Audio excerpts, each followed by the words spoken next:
Hello, I have acquired Dawn's Ego, and I'm going to review it. In my opinion, I think this ego is actually really good. So TEF, the standard price for a single target TEF is 5. So this does match it as 5. It's unique in that, well, not unique. Hex Nail also has the same cost typing, where it's pure envy, and for Dawn it's pure lust. So if we look at Hex Nail, okay, wait, I do not own Hex Nail. Whoops. Okay, let me go to the dispensary. Okay, Hex Nail. Hex Nail is a TEF, but it costs 6 in order to get fragility with 16 plus 10. Dawn's is actually really good if you looked at its base power. If you looked at Lifetime Steal, it's 5 cost, so it's 1 cheaper than Hex Nail, which is a TEF.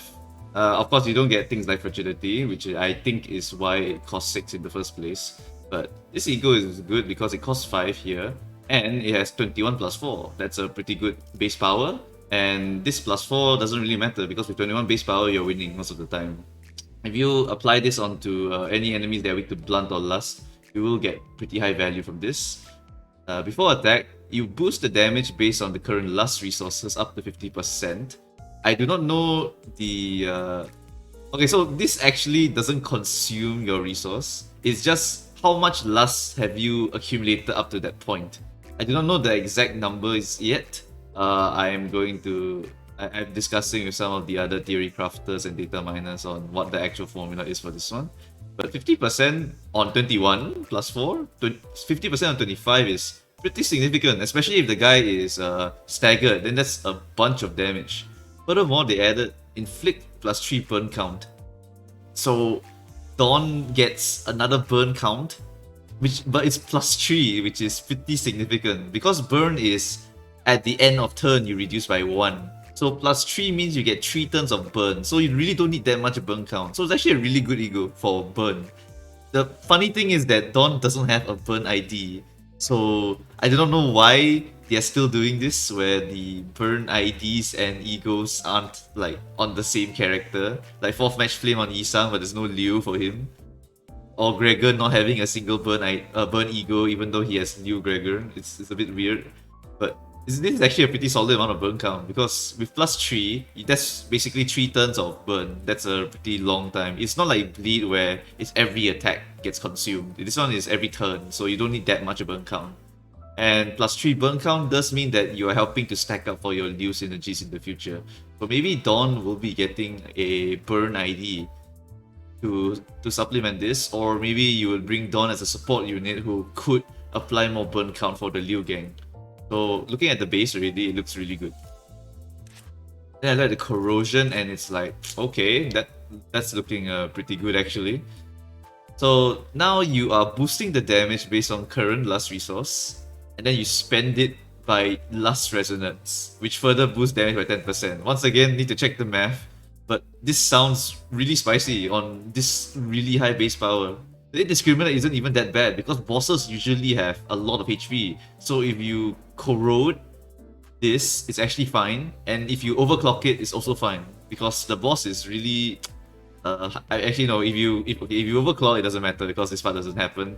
But the fact is, this part is really solid looking actually, and it even adds burn count. So overall, just a really good ego. The passive is also really nice because it is conversion of 2 to 1. This is okay, so this depends, right? Because it's random. So I really don't like randomness in my games. Yeah, I play a gacha game and I don't like randomness. But yeah, I don't like random stuff like this.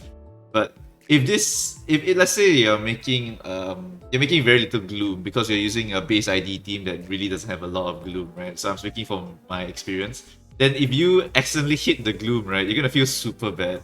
Or if you are just not running any pride generators, then you hit pride, it feels super bad. But at the same time, if it hits anything that you have a surplus of, for example, whenever I do my runs, I get a lot of sloth as my excess resource, or a lot of wrath as my excess resource. Then if it hits those two, right, then it's basically free because I wasn't going to use those resources anyway. So I'm actually okay with that. It doesn't feel super good, but at the same time, there are points where it does feel nice to have. And if it hits the wrong things, then it feels terrible to have. So I don't like this RNG too much. But at the same time, it does help fund into the lust resource, which will help to boost the damage. So when I thought that Sinclair and Dawn help each other to cook, actually it's just Dawn. Dawn is cooking for herself.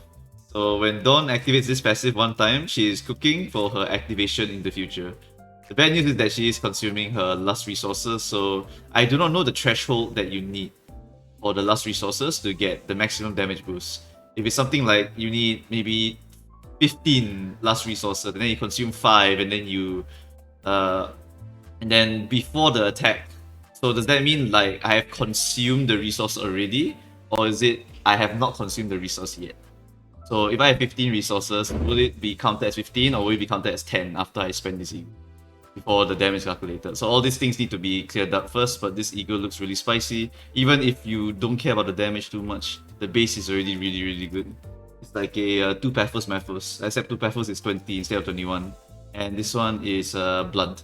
So it's actually pretty damn good. I really like this ego. I think it has a lot of things going for it. And I think it's a welcome addition because instead of using Sangre, you can actually just use Lifetime Stew now. Of course, if you want to actually use this haste thing for Sangre, then feel free to. I think because they have changed how max speed, the max speed bug, where it was very hard to get your max speed rolls. I think that now Sangre is a little bit more viable in helping you to hit your overbreathe requirements. So if you don't know what overbreathe is, I actually don't have the skill here, but basically you need 10 speed to activate more skill power on your skill tree. The base ID also has the same thing. You need 10 speed in order to get coin power plus 2. So with Sangre, it gives you haste if you have multiple lust skills. If you have a chain of multiple lust, so you can get your maximum speed easier. So if you're not trying to set up for those things which are usually very low payoff in my opinion, I don't like those two IDs, and I will probably die on my hill where I really don't like Overbreathe and I really don't like the base ID. That this ego is just so much better because it has good base power, it has damage amplification on itself, so it will do a lot more damage. You do not usually need the bleed or the healing on Le Sangre Sancho, and what you really want is more damage in this game of damage. And this burn count is just solid. It's just nice to have additional burn count if you have other burn appliers, or if you have ego gifts that help to apply burn, then this is just really solid to have. Yep, I really like this ego a lot, and yeah, I think it's a welcome addition to Dawn's egos, because currently we don't have any other competitors for Lifetime Stew, so I think you will always just take it no matter what. And especially for this event, please bring it along. It will give you your 30% more bongy plushies. Yep, that is my opinion for the ego. So with that, of all of them, this ego and Ryoshu have been the top performers in my eyes. The other two, Sinclair's ego and Gregor, have been pretty underwhelming. So I would still only recommend that you pull for Ryoshu. If you get Sinclair's ego, then sure, maybe there'll be content in the future where we need to heal or something. Maybe it's a healing race. It's just like a survival race. There have been some content before in Library of Ruina where your only goal is to survive a certain fight until you hit a certain point, and then the boss will just explode by itself. Yeah. There are some content like that, so it is not impossible. But at the same time, you could also just run other healing egos like Pursuance or Fluid Sac. So I don't think it's a must pull either. So try and get Ryoshu. I really do love Ryoshu. She's been one of my top performers. And yeah, that's it.